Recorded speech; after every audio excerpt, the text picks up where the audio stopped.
ආයුබෝවන්. අද අපි මේ වීඩියෝ එකෙන් කතා කරන්න යන්නේ වර්ගඵලය පාඩමේ දෙවන කොටස. පසුගිය වීඩියෝ එකෙන් අපි සුජුකෝණාශ්‍රයක, සමචතුරස්‍රයක හා ත්‍රිකෝණයක වර්ගඵලය පිළිබඳව ඉගෙන ගත්තා. අද අපි ඉගෙන ගන්නේ තවත් එවැනිම ගණිතයේදී වැදගත් වන තල රූප කීපයක වර්ගඵලය හොයන්නේ කොහොමද කියලා. හරි.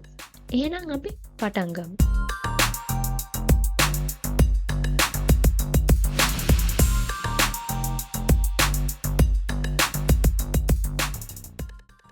පළවෙනි එක සමාන්තරාශ්‍රයක වර්ගඵලය.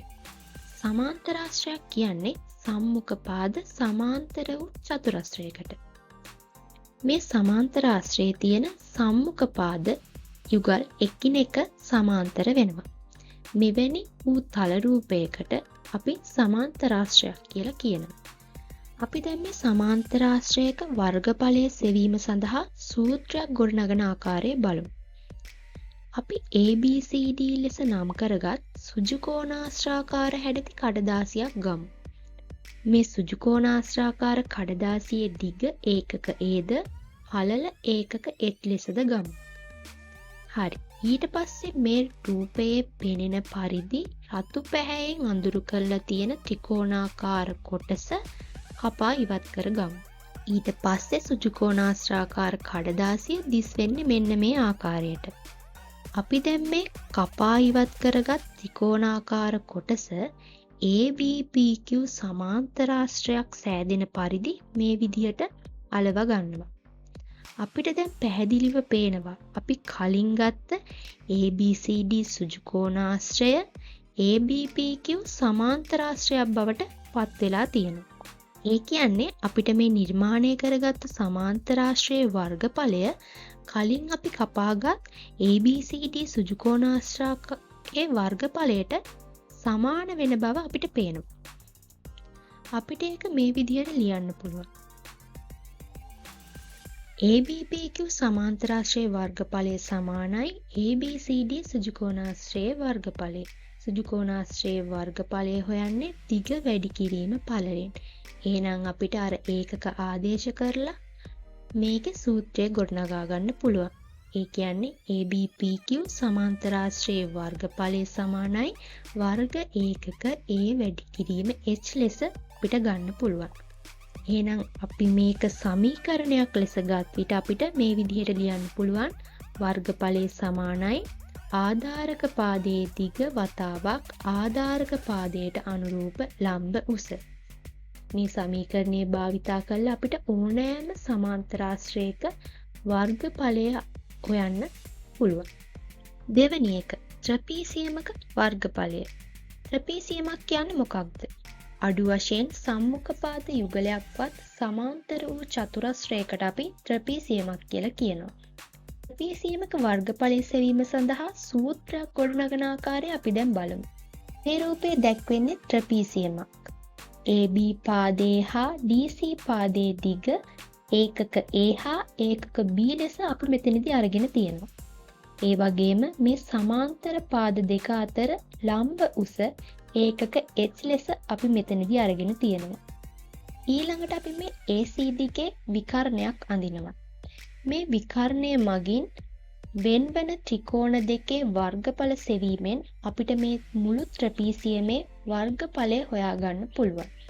අපි බලමු ඒක කොහොමද හොයන්නේ කියලා. අපි ත්‍රිකෝණයක වර්ගඵලය හොයන සමීකරණය කලින් වීඩියෝ එකේදී ඉගෙනගෙන තියෙනවා. අපිට මේ සමීකරණය මෙතනදී භාවිතා කරන්න පුළුවන්. හරි. ABC ත්‍රිකෝණයේ වර්ගඵලය සමානයි භාගය වැඩි කිරීම AB දිග වැඩි කිරීම ලම්බ උස. ඒ වගේම ACD ත්‍රිකෝණයේ වර්ගඵලය සමානයි භාගය වැඩි කිරීම DC දිග වැඩි කිරීම ලම්බ උස. මේ ත්‍රිකෝණ දෙකේම ලම්බ උස එක සමාන වෙනවා. හරි. අපි මේ ත්‍රිකෝණ දෙකේ වර්ගඵල දෙක දැන් එකතු කරමු. ඕගොල්ලන්ට පේනවා මේ වර්ගඵල දෙක එකතු කිරීමේදී මේ පද දෙකටම පොදු පද දෙකක් තියෙනවා. භාගය සහ ලම්බ උස මේ පද දෙකටම පොදු වෙනවා. අපි මේ දෙක එළියේ තියාගෙන ඉතුරු පද වරහන් තුල මේ ආකාරයට ලියා ගන්නවා. ඒ කියන්නේ භාගය වැඩි කිරීම ලම්බ උස වැඩි කිරීම AB දිග ධන DC දිග. අපිට මේ AB දිග A ලෙසද DC දිග B ලෙසද ගන්න පුළුවන්. AB දිග වෙනුවට Aද DC දිග වෙනුවට Bද ආදේශ කිරීමෙන් අපිට අවසාන සූත්‍රය මේ ආකාරයට ලබා ගන්න පුළුවන්. එහෙනම් ත්‍රපීසියමක වර්ගඵලය හොයන සමීකරණය තමා භාගය වැඩි කිරීම A ධන B වැඩි කිරීම H. සමීකරණයක් ලෙස ගත් විට අපිට මේක ලියන්න පුළුවන් වර්ගඵලය සමානයි භාගය වැඩි කිරීම ආධාරක පාද දෙකේ එකතුව වැඩි කිරීම සමාන්තර පාද අතර ලම්බ උස. මේ සමීකරණය භාවිතා කරලා අපිට පුළුවන් ඕනෑම ත්‍රපීසියමක වර්ගඵලය සොයන්න. තුන්වෙනි එක වෘත්තයක වර්ගඵලය. අපි දැන් වෘත්තාකාර ආස්තරයක වර්ගඵලය හොයන ආකාරය බලමු.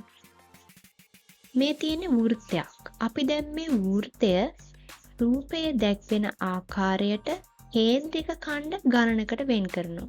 ඔයාලට පේනවා මේ වෘත්තය කේන්ද්‍රික ඛණ්ඩ ගණනකට වෙන් කරලා තියෙන ආකාරය. අපිට මේ වෘත්තයේ පරිධිය 25R මගින් ලබා ගන්න පුළුවන්. වෘත්තයේ පරිධිය සමානයි 25R. ඊළඟට අපි මේ වෙන් කරගත්ත කේන්ද්‍රික ඛණ්ඩ මේ රූපයේ දැක්වෙන ආකාරයට සුජුකෝණාශ්‍රාකාර හැඩයක් ලැබෙනසේ අලවා ගන්නවා. ඔයගොල්ලන්ට පේනවා මේ කේන්ද්‍රික ඛණ්ඩ ගණන සුජුකෝණාශ්‍රාකාර හැඩයක් ලැබෙන ආකාරයට අපි මෙතනදී අලවාගෙන තියෙනවා. සුජුකෝණාශ්‍රයේ දිග හා පළල ලබා ගන්න ආකාරය අපි ඊළඟට බලමු. අපිට මේ සුජුකෝණාශ්‍රයේ දිග හා පළල මේ ආකාරයට ලබා ගන්න පුළුවන්. ලැබෙන සුජුකෝණාශ්‍රයේ දිග වෘත්තයේ පරිධියෙන් හරි අඩක් වෙනවා. වෘත්තයේ පරිධිය හොයන විදිහ අපි ඉගෙන ගත්තා. 25R මගින් අපිට වෘත්තයේ පරිධිය ගන්න පුළුවන්. එහෙනම් ලැබෙන සුජුකෝණාශ්‍රයේ දිග වෘත්තයේ පරිධියෙන් හරි අඩක් වෙනවා. ඒ කියන්නේ ලැබෙන සුජුකෝණාශ්‍රයේ දිග 5R විදිහට අපිට ගන්න පුළුවන්. ඒ වගේම ලැබෙන සුජුකෝණාශ්‍රයේ පළල වෘත්තයේ අරයට සමාන වෙනවා. ඒ නිසා අපිට ලැබෙන සුජුකෝණාශ්‍රයේ පළල R ලෙස ගන්න පුළුවන්. සුජුකෝණාශ්‍රයේ වර්ගඵලය හොයන්නේ දිග වැඩි කිරීම පළලෙන්. අපි හොයාගත්ත දිග හා පළල මේ සමීකරණයට ආදේශ කරලා අපිට සුජුකෝණාශ්‍රයේ වර්ගඵලය හොයාගන්න පුළුවන්. සුජුකෝණාශ්‍රයේ වර්ගඵලය සමානයි 5R වර්ගය ලෙස අපිට ලැබෙනවා. එතකොට අපිට මේ සුජුකෝණාශ්‍රයේ වර්ගඵලය 5R වර්ගය ලෙස ගන්න පුළුවන්. වෘත්තාකාර ආස්තරයේ කපා සකස් කරගත් සුජුකෝණාශ්‍රාකාර ආස්තරයේ වර්ගඵලය වෘත්තාකාර ආස්තරයේ වර්ගඵලයට සමාන බව මෙයින් ඕගොල්ලන්ට පැහැදිලි වෙනවා. එතකොට වෘත්තයක වර්ගඵලය හොයන සූත්‍රය තමයි 5R වර්ගය. මේකේ 5 කියන්නේ නියතයක්.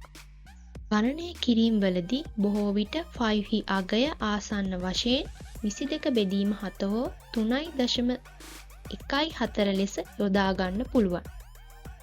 එහෙනම් වෘත්තයක වර්ගඵලය හොයන සමීකරණය තමයි 5R වර්ගය. හරි. අද අපි ඉගෙන ගත්තේ මොනවද කියලා බලමු.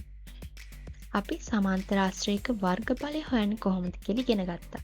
ඒ වගේම ත්‍රපීසියමක වර්ගඵලය සහ වෘත්තයක වර්ගඵලය හොයන්නේ කොහොමද කියලා ඉගෙන ගත්තා. අපි ඒවායේ මතක් කරගමු. සමාන්තර ආශ්‍රයක වර්ගඵලය සමානයි ආධාරක පාදයේ දිග වැඩි කිරීම ආධාරක පාදයට අනුරූප ලම්බ උස. ත්‍රපීසියමක වර්ගඵලය සමානයි භාගයේ වතාවක් ආධාරක පාද දෙකේ එකතුව වතාවක් සමාන්තර පාද අතර ලම්බ උස. ඒ වගේම වෘත්තයක වර්ගඵලය සමානයි 5R වර්ගය. අදට අපේ පාඩම අවසන්. ඊළඟ වීඩියෝ එකෙන් තවත් ගණිත පාඩමක් එක්ක හමු වෙමු. සුබ දවසක්.